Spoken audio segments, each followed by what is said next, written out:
Hey guys, my name is Maddox Dixon. I'm a filmmaker and director based out of California, and today I'm going to be talking about the Sony A7 III.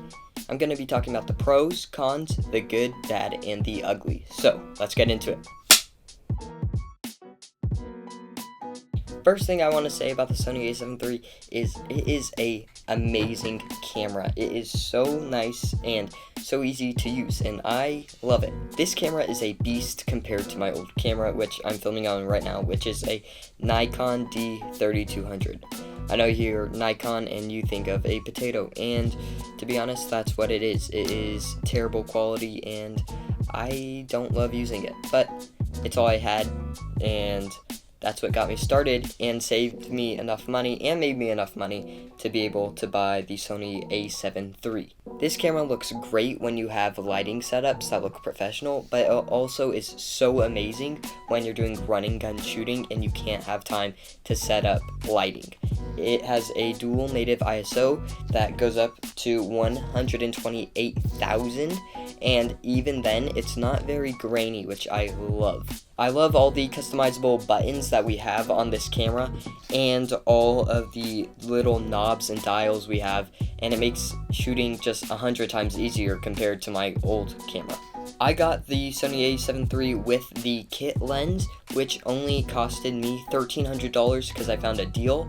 So if you're looking to buy a Sony A7 III, make sure you always look out for the deals because mine was a few $100s off from what it typically would be.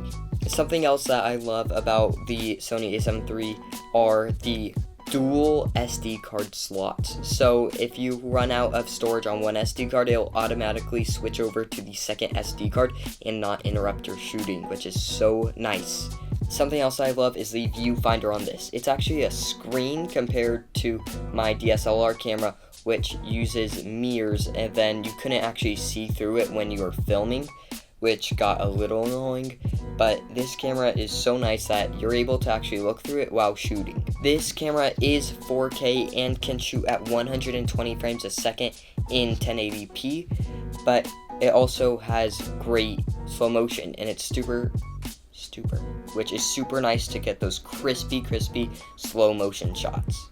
I also love how many side inputs there are on the side of the camera, and it makes it so nice to attach any microphone or monitor I want onto the camera. This camera is absolutely amazing. I love it. It's so nice to use, so easy. It is on the heavier side compared to my other camera, which I actually prefer. I prefer the more heavy built out rigs versus the lighter ones because then it gets rid of the micro jitters. So that's something I really like. And I also love how customizable this camera is with all the buttons on it, and also you could change the display to a bunch of different things, which I really like. Now the cons though. I don't have many, but one that I do have is, first off, the price of the camera. It is very expensive, especially if you're a beginner and you're trying to buy your first camera. It will run you a few $1,000s if you're wanting a lens with it. But remember, you could also look out for those coupon codes because I got mine with a lens for only $1,300. Another con about this camera is the back screen. It can only flip out and up like that. It can't actually flip around to give you a vlogging perspective, which I don't like at all. I would really like if I had that, so then I wouldn't have to use an external monitor when I'm doing shots like this. That's pretty much all the cons I have. This camera has been amazing to use and shoot with, and I absolutely love it.